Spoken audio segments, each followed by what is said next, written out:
تستمر هذه الحملة لمدة 10 أيام وتمتد أيضا بحسب المجلس البلدي حتى الريف الشرقي والريف الغربي من محافظة دير الزور.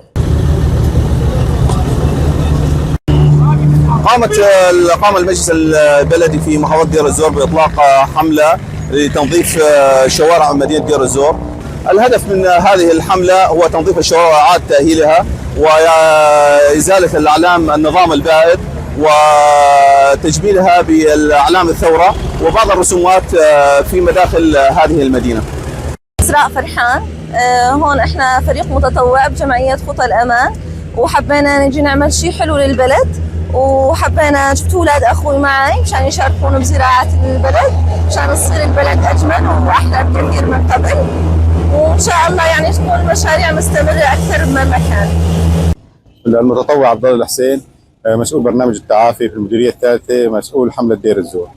اليوم تم اطلاق حملة مع المحافظة لتنظيف كافة شوارع دير الزور بشكل كامل، والحملة كانت مع عدد من الفرق التطوعية بالإضافة للأهالي.